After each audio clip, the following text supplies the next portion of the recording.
Hey everyone, welcome back. I'm Miss Gubrud, and welcome to the first lesson in our book. So, if you haven't grabbed our book yet out of your bag that you got from school, go ahead and grab it out.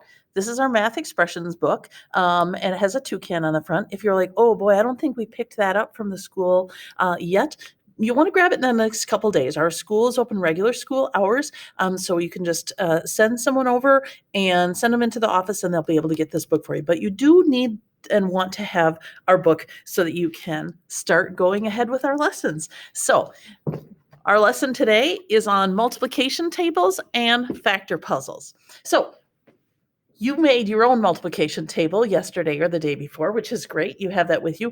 I have this one that's a printed one. We'll be using our multiplication table a lot, even if you already know your facts. So make sure that you put it in a spot where you know where to find it. So here's our multiplication table. Now, first of all, we want to notice that it's broken up into rows and columns. Rows, if you think rows, go side to side. So like what I think of when I think of rows, I think of like someone up on stage giving some kind of a presentation or maybe a concert, and then a whole bunch of rows of chairs or people standing in rows kind of in front of the stage. So it's rows are side to side. On our multiplication chart, we think of these as rows. This row is all the math facts times 1. So 1 times 1 is 1, 1 times 2 is 2, 1 times 3. This row is all the 2 facts. 1 times 2 is 2, 2 times 2 is 4, 3 times 2 is 6, 4 times 2 is 8, etc. So that's the 2 row, the 3 row, the 4 row, etc. So the rows go side to side. We also have columns. When I think of columns, I think of maybe like a fancy house or a bank or something where it has those big, kind of like those big posts going up and down. Those are columns.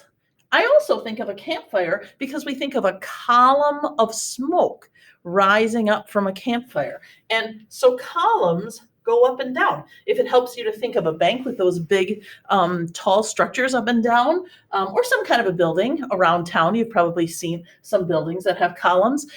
Or if you are like me and you love to camp, think of a campfire with a column of smoke rising up. So our columns in our multiplication table go up and down. So this is the 1 column, this is the 2 column, the 3 column.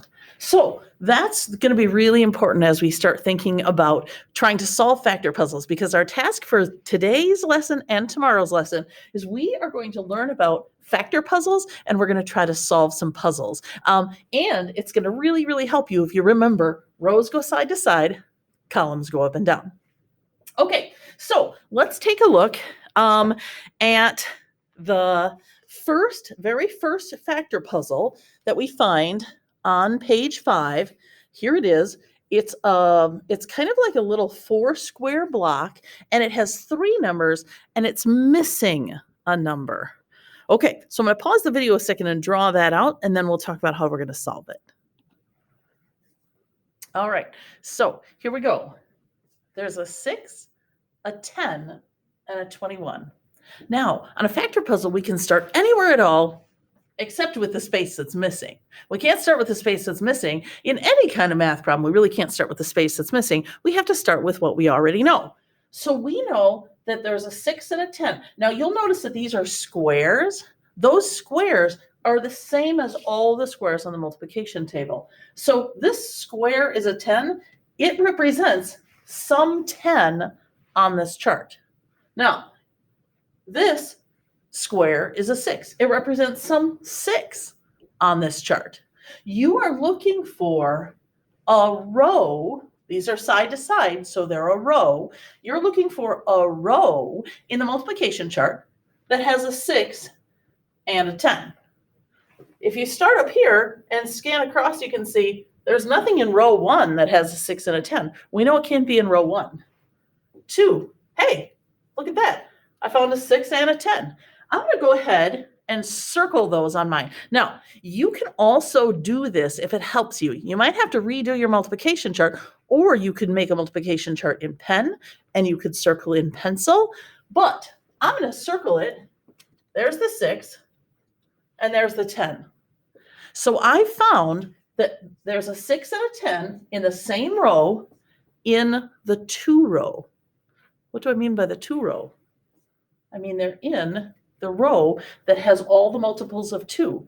2, 4, 6, 8, 10, skip counting of 2, multiples of 2, repeated adding 2. Those are all ways to talk about what's going on in that row. So I'm going to put a little 2 over by the 6 and over by the 10 because this whole row, that whole row is the 2 row. So it's the 2 row on this side, and it's also the 2 row on this side. Even though they didn't put another 2 over here, they could have. It's still the same row. So there's the 2 row. Now, what about this? Uh-oh, I don't have anything here. I can't find a place that has a 21 and something else because I don't know what the something else is. But there's some other information that I have on this factor puzzle. Can you figure out what it is? It's a column. I know that there's some place that has a 6 and a 21 in the same column. So I'm going to look all over my multiplication chart and look up and down for a column that has a 6 and a 21. Do you see it? Here's our 6. Up and down, there's a 21. So, straight up and down, in the 3 column, so there's 6 and 21 are straight up and down. Doesn't matter that there's ones in between, that's okay. We're just looking on whether they're in the same column. Are they multiples of the same number? In the 3's column, 3, 6, 9, 12, 15, 18, 21. They're multiples of the same. They're in the same column. So notice these blanks here. Those again are going to tell us what column they come out of. They're in the 3's column because they're multiples of 3. Multiples means kind of like multiplication facts. 3 times 1, 3 times 2, 3 times 3, 3 times 4, 3 times 5. That's what multiples means, is it's that same number added and added and added again, or multiplied by a different number. So now we got that filled out. All right. Now, you might say, okay, well, what are we going to do now? Well, take a look at this.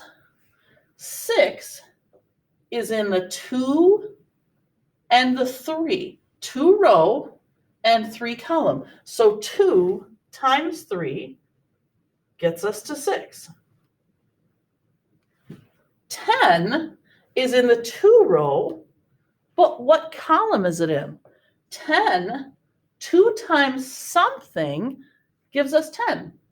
What column is it? It's the 5. Notice how 2 and 5 come together? So we're looking in the 5 column. Check this out. This is another way to think about it. 2 times 3 gives us 6. 5 times 2 gives us 10. Now, if this number in the puzzle is in the 5 column, we know how the puzzle works. This number also has to be in the 5 column. So we know that it's in the 5 column up on top. We know it's also, goes straight all the way through, got to be in the 5 column on the bottom. Are you starting to see where our answer might be? Let's take a look at the 21. Here's our 21. We know it's in the 3 column, but we haven't identified what row it's in. What row is it in? It's in the 7 row. Do you notice that? 7 times 3 is 21. So we know that's in the 7 row. There it is. Now, let's double check. Do these 2 corners multiply together to give us the answer in the box? They do. 7 times 3 is 21. Now, we're still missing here, but have you figured out what our answer there might be? Notice how we're making a box right on our chart. What's the missing corner? It's 35. It's where the row and the column that we had to figure out, the row and column, where they cross. 35.